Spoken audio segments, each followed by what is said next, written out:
जय हिंद साथियों, स्वागत है आपका इस यूट्यूब चैनल परफेक्ट प्रैक्टिस पे। तो चलिए हम आज के इस वीडियो में जो है बायोलॉजी का पार्ट नंबर 4 यानी चैप्टर नंबर 4 जो है यहाँ पे स्टार्ट करेंगे।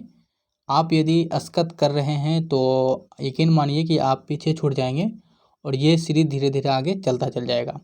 तो बहुत कम समय में हम यहाँ पे बहुत सारा क्वेश्चन करवा देते हैं, तो आप थोड़ा सा सब्र करके इस वीडियो को पूरा देख लीजिए, आप ही का फ़ायदा होगा। थोड़ा सा छूट जाने के चक्कर में धीरे धीरे जो है ये काफ़िला लंबे चल जाएंगे और आप यूं ही जो है बस देख के चलते जाते रह जाएंगे। तो जो इसलिए वीडियो पूरा देखिए और आप लाभ उठाइए, निश्चित रूप से एग्जाम में बहुत ज़्यादा ये जो सीरीज है आपको फ़ायदा पहुंचाएगा। तो चलिए स्टार्ट करते हैं सीधा अपने क्वेश्चन से। आज का जो हमारा ये वीडियो है ये खास तौर पे किस विषय से होने वाले हैं, तो ध्यान रखिएगा ये जैव अणु से संबंधित हैं। और जैव अणु में लिपिड होगा, प्रोटीन, न्यूक्लिक अम्ल, इन सारे से यहाँ पे क्वेश्चन लिए गए हैं। बहुत ही कम क्वेश्चन है, इसलिए ये वीडियो बहुत छोटा है। तो वीडियो को पूरा देखें। मात्र जो है इसमें 15 क्वेश्चन से यहाँ पे हम इस टॉपिक को ख़त्म करने वाले हैं। तो यहाँ पे देख लीजिएगा क्वेश्चन आप हमारे सामने क्या है कि पादपों में सबसे प्रचुर मात्रा में उपस्थित तत्व है। पादप में सबसे प्रचुर मात्रा में उपस्थित तत्व कौन सा है, तो ये है कार्बन। क्या हो जाएगा, कार्बन हो जाएगा इसका करेक्ट आंसर। कार्बन को सी से लिखते हैं, इसकी परमाणु संख्या जो है 6 है।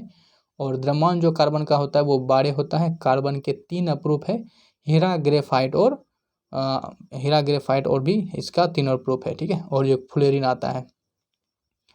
मानव शरीर का मुख्य हिस्सा किससे बना होता है, तो मानव शरीर का जो मुख्य हिस्सा होता है वो पानी का बना होता है।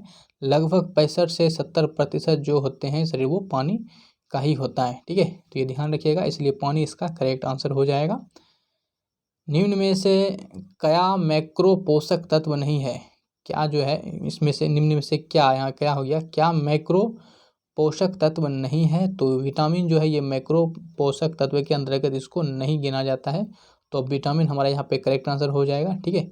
ध्यान रखिएगा विटामिन बी और सी जो होता है ये आपका पानी में घुलनशील होता है, जबकि विटामिन के, विटामिन ई, विटामिन डी और विटामिन ए ये जो विटामिन होते हैं ये आपका वसा में घुलनशील होता है, ठीक है। नेक्स्ट क्वेश्चन को देखते हैं। डीएनए का एक खंड जो एक प्रोटीन की जानकारी प्रदान करता है उसे क्या कहते हैं।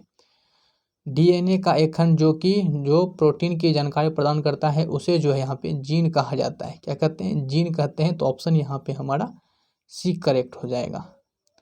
चलिए बहुत ही शानदार क्वेश्चन यहाँ पे आप देख सकते हैं कि कितनी सारी ये रेलवे के एग्जाम में निश्चित रूप से यहाँ पे पूछे जा रहे हैं। तो इसलिए वीडियो को पूरा देखें, अच्छा से देखें। जीव विज्ञान में डीएनए का पूर्ण रूप क्या है। जीव विज्ञान में डीएनए का पूर्ण रूप क्या है, तो डीएनए का मतलब होता है डीऑक्सीराइबोज न्यूक्लिक एसिड। तो ऑप्शन हमारा यहाँ क्या हो जाएगा, बी हो जाएगा। डीएनए जो होता है ये आपका डबल इसका संरचना होता है, तो ये ध्यान रखेंगे। जबकि आरएनए का सिंगल हेलिक्स संरचना होता है। इसका फुल फॉर्म क्या हो जाएगा डीएनए का, डीऑक्सीराइबोज न्यूक्लिक एसिड। तो ऑप्शन यहाँ हमारा क्या बनेगा, बी बनेगा। नेक्स्ट क्वेश्चन है कि बालों का रंग डैश के कारण होता है।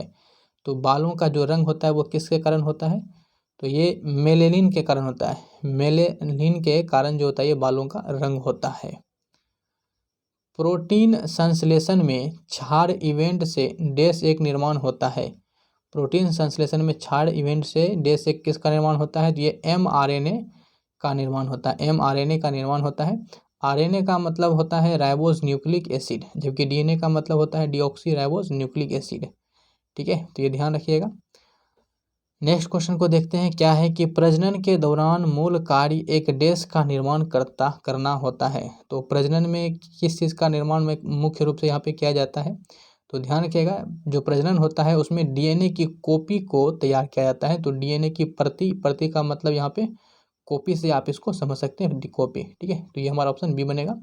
डीएनए का फुल फॉर्म आपको बता ही चुके हैं कि ये क्या होता है, डीऑक्सीराइबोज न्यूक्लिक एसिड होता है। और जो आपका यहाँ पे आरएनए होता है, आरएनए का मतलब क्या होता है, राइबोज न्यूक्लिक एसिड।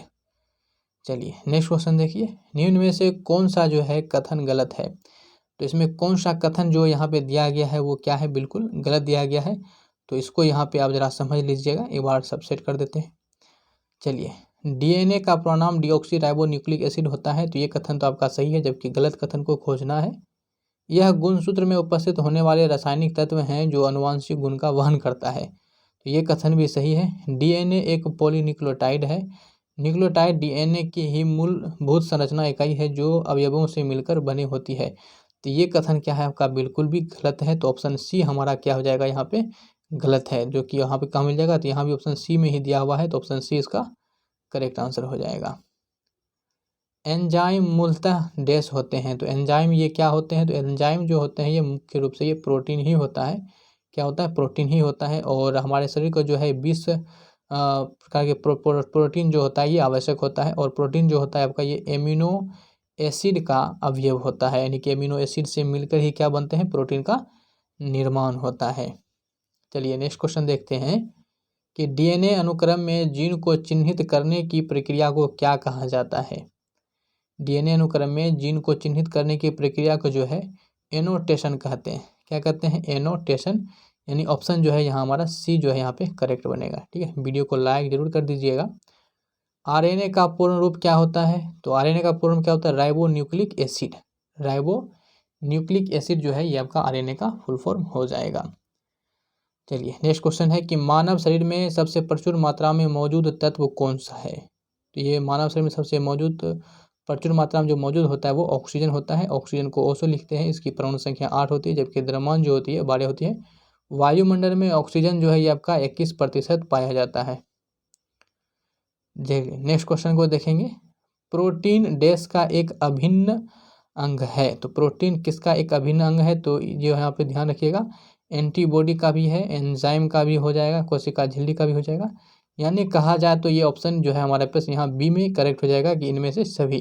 अब यहाँ पे देखिए ऑप्शन यहाँ बी में दे दिया, जबकि डी में जो है इस तरह का जो ऑप्शन दिया जाता है वो डी में दिया जाता है, लेकिन यहाँ पे बी में दिया हुआ। यानी कि इसका मतलब ये हुआ कि जरूरी नहीं है कि ये ऑप्शन आपको डी में ही मिले, कहीं भी मिल सकता है। चलिए लास्ट क्वेश्चन है इस चैप्टर का। निम्नलिखित में से कौन सा दूध का प्रोटीन है। तो दूध का प्रोटीन कौन है ये बताना है। तो इसका आंसर हो जाएगा हमारा केसिन जो है ये आपका एक दूध की प्रोटीन है। तो ऑप्शन हमारा यहाँ डी बनेगा। ठीक है, तो ये था हमारा इस बायोलॉजी का जो है पार्ट नंबर 4 से। आप वीडियो को देखिए, धीरे धीरे छोटा छोटा वीडियो यहाँ पे है, टॉपिक वाइज टॉपिक चलते हैं। बहुत सारा क्वेश्चन कम समय में करवा देते हैं, ऐसा कम समय में आपको कहीं और वो भी इतना अच्छा क्वेश्चन जो नहीं मिलेगा। तो वीडियो को जो है एक बार लाइक कर दीजिए, थोड़ा सा चैनल को आप शेयर कर दीजिए, लोगों को बताइए और सपोर्ट कीजिए, और चैनल को जो है सब्सक्राइब कर लीजिए और दोस्तों से करवा लीजिए। ठीक है, ताकि हमारा भी कुछ ना कुछ लोग जब जुड़ते हैं तो अच्छा लगता है। ठीक है, तो इस वीडियो को इतना ही रखते हैं, लाइक शेयर कमेंट कर दीजिएगा। तो मिलेंगे फिर किसी नए वीडियो के साथ, तब तक के लिए लेते हैं आपसे विदा। जय हिंद। ठीक है।